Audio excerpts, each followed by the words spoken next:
dulu Allah saking baiknya itu mengampuni salahnya orang-orang baik, karena orang-orang baik juga manusia, Ustadz juga, tapi lebih ke nyifati ke Allahnya.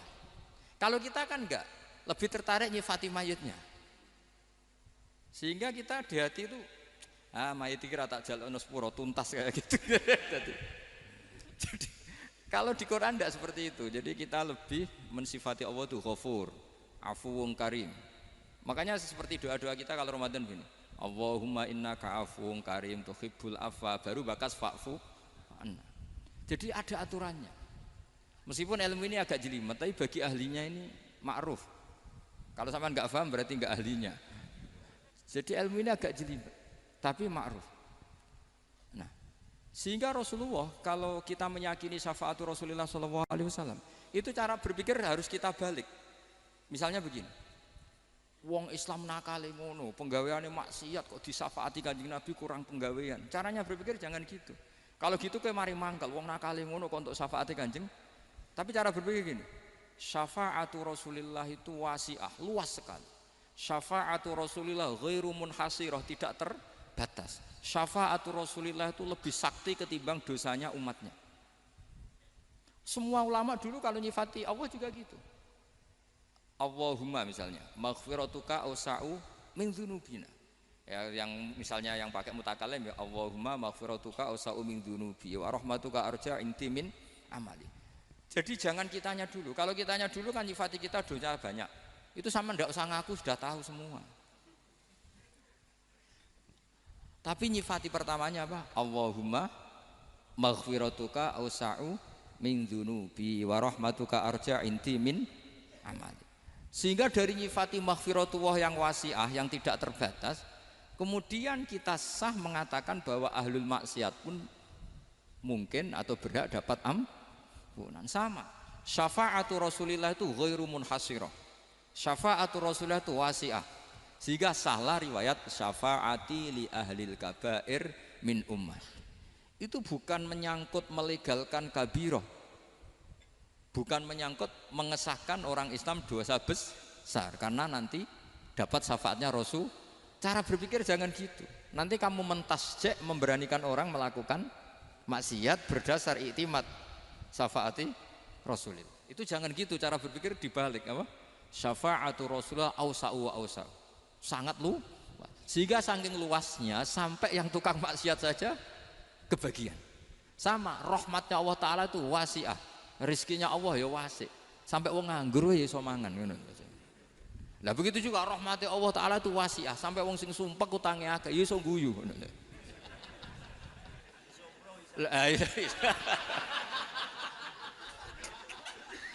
Tapi kalau dibalik, misalnya saya diprotes kiai, saya pernah juga diprotes, Gus umat kok mbok latih guyu padahal mereka maksiate akeh, utange akeh, gini-gini.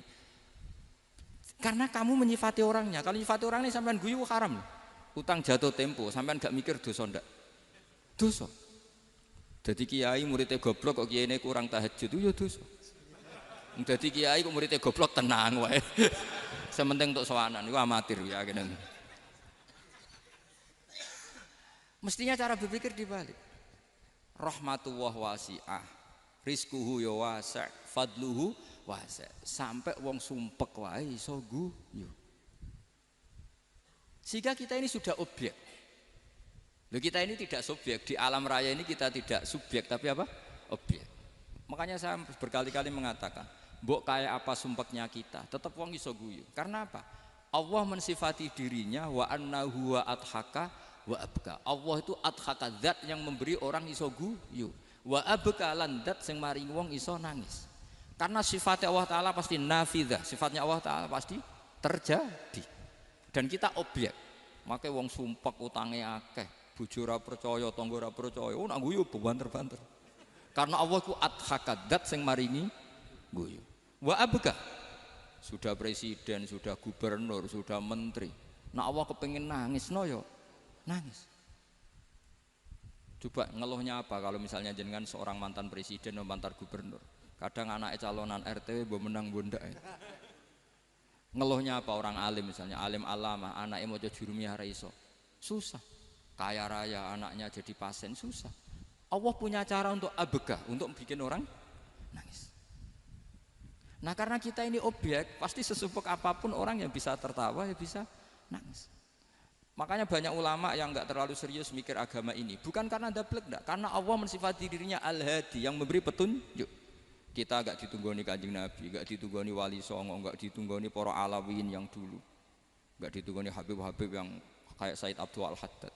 Tapi karena Allah itu Al-Hadi yang memberi petunjuk, dan sifatnya Allah Ta'ala la budda wa ayat takuna nafidah, sifatnya Allah pasti nafidah. Amerika kayak apa liberalnya, sekarang trennya juga banyak yang masuk Islam. Kampung-kampung pedalaman nggak ada kiainya, cukup mudin. Kadang membawa agama itu orang yang ke situ mau nyari kayu. Orang di pedalaman Kalimantan, Sulawesi itu pertama itu nyari kayu, tapi bawaan hidayat lama-lama bikin masjid. Saya pernah di Korea, ke sana orang nyari uang, niatnya juga nyari uang, tapi akhirnya tersiksa kalau enggak bikin masjid. Karena apa? Karena Allah itu Al-Hadi, zat yang memberi petunjuk.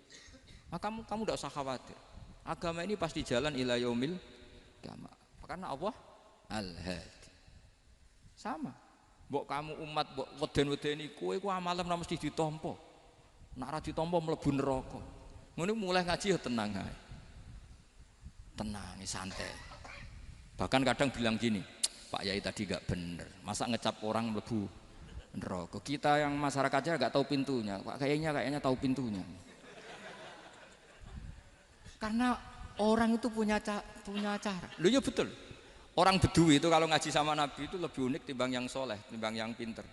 Sehingga banyak ilmu itu ditemukan dari orang Bedui. Karena cara berpikir itu aneh. Kalau orang soleh, orang waras kan berpikirnya ada aneh, standar. Jadi orang Bedui itu aneh. Pernah suatu saat Rasulullah itu khutbah cerita kiamat. Wah dahsyatnya kiamat kayak apa? Semua orang diam nangis semua. Orang Bedui enggak, lebih cerdas.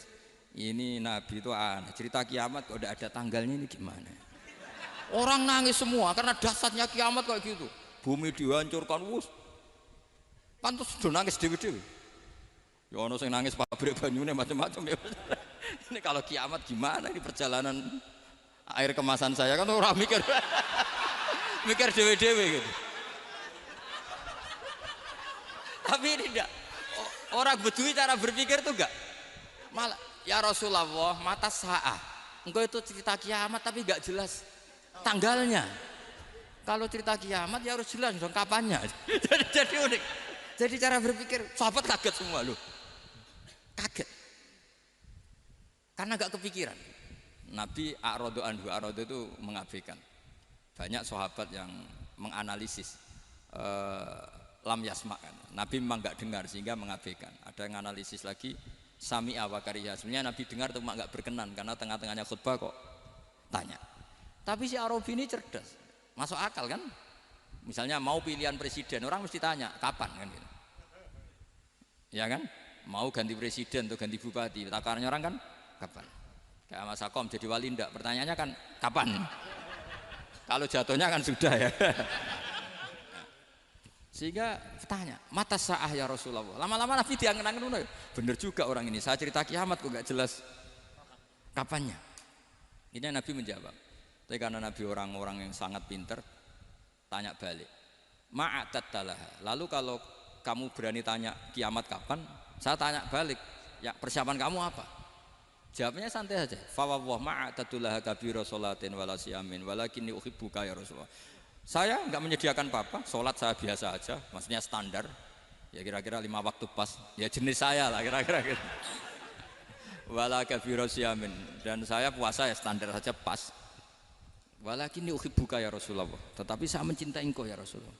Jawabannya Nabi apa? Almar'u ma'aman ahabba. Sebagian riwayat anta ma'aman ahbabta. Jadi hadis itu populer tuh barokahnya wong desa tadi. Andai kan dia punya etika maka sowan dulu tanya 4 mata. Itu jadi hadis ahadi. Tapi barokahnya dia selonong di depan umum. Zaman Nabi khutbah itu jadi hadis mutawatir. Jadi kadang barang baik itu barokahnya orang yang enggak baik. Maksudnya su'ul adab. Tanya gitu kan su'ul, tapi itu barokah. Akhirnya hadis itu mutawatir karena didengar ribuan sahabat yang mendengarkan khutbahnya Rasulullah. Tapi kalau hadis itu satu-satu kan khossoni bidzalika Rasulullah, khossoni bidzalika Rasulullah, itu nanti jadi hadis ahadi yang kualitasnya jauh di bawah hadis mutawatir. Jadi barokahnya orang su'ul adab itu ya ada. karena Allah yang mendesain ini. Akhirnya kata sahabat, kata Anas bin Malik, mereka itu mangkelnya bukan main sama Arabi tadi, karena tanya nggak sopan sama Rasulullah. Tapi setelah Nabi jawab almar umma aman ahabba fama farihu bisyai'in farahum bidzalika badal. Mereka tidak pernah senang dengan hadisnya Nabi sesenang riwayat almaru ma'aman ahabba. Barokahnya Arabi. Bedui. Makanya saya sebagai kiai ini bedui saya tak pertahankan ila yaumil qiyamah. Karena umat ini pernah terbarokahi oleh orang apa? Bedui. Barokahi suladab tadi.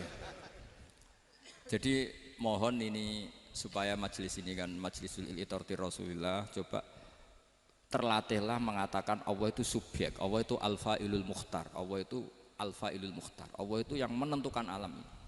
Dan Allah mensifati dirinya wa annahu huwa adhaka wa abka. Allah itu zat yang memberi orang itu bisa tertawa. Dan Allah juga yang memberikan orang itu bisa menangis. Mbok kayak apa kamu neror umat, wah amal nggak mesti diterima gini-gini. Ternyata neng majelis nangis ya, mulai guyu. Kadang guyu-guyune ngenyak tenane. Daripada apa ya agak-agak merodok orang yang dohirnya beda dengan batinnya, nggak perlu distatuskan seperti itu. Ya sudah biasa saja. Jadi, nah, fi muqaddimihim, imam besar dalam manhaj ini namanya Abul Hasan apa? Asyadzili. Abul Hasan Asyadzili itu kalau ada orang tanya gini, Beb saya ini susah, sholat saya tidak mesti diterima Allah gini-gini, marah. Enggak usah. Kafa bika jazaan an radiyaka laka ahlan. Sudah kamu ditakdir pernah sujud itu sudah keren. Saya itu andaikan dapat kabar dari malaikat bahwa sholat kamu tidak diterima, saya tidak susah. Bukan karena sombong. Pernah ditakdir sholat sujud ning Allah itu keren. Kayak apa malunya kita ketemu Allah kemudian kita di bumi tidak pernah sujud. Makanya itu Abul Hasan Asyadzili kowe ora usah mikir salatem ditampa taro ora usah mbok mikir. Kowe ditakdir tau sujud itu hebat. Kafa bika jazaan an radiyaka laka ahlan. Cukup kamu mendapat balasan dari Allah, kamu pernah ditakdir sujud. Gak perlu ngaji alim alama, nggawa sawi ngalor ngidul jalalain keren. Paling gak malaikat pernah melihat kamu, wah nggawa kitab kuwedi. Gak penting pahammu, gak penting. Karena isra bakat paham Mas. Jadi Abul Hasan Asyadzili adalah orang yang, dan itu Al-Hasani ya, dan itu Al-Hasani. Makanya macam-macam kita yang Al-Husaini sudah kita punya Faqih Muqaddam, punya banyak. Di Al-Hasani yang paling populer diantaranya adalah Abul Hasan Asyadzili. Beliau tuh kalau ngendikan sesuatu itu positif terus. Termasuk itu ketika ada orang resah sholat saya diterima ndak, kata beliau wes kowe sing sempurna ditakdir tahu sujud.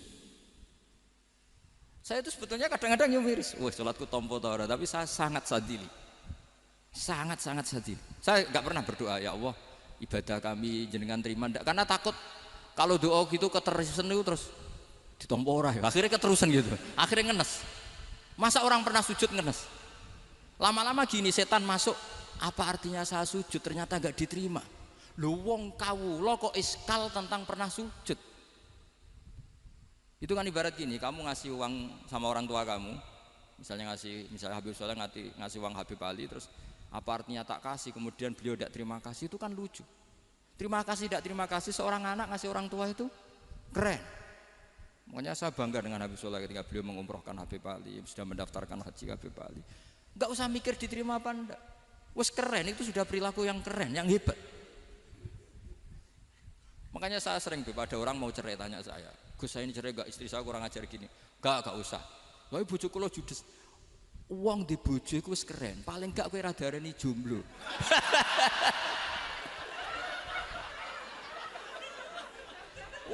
Diarani duda ora enak. Wes luwe sabar di diarani duda mek diarani bojo judes. Enak bojo judes cek gagah. Di bojo lah.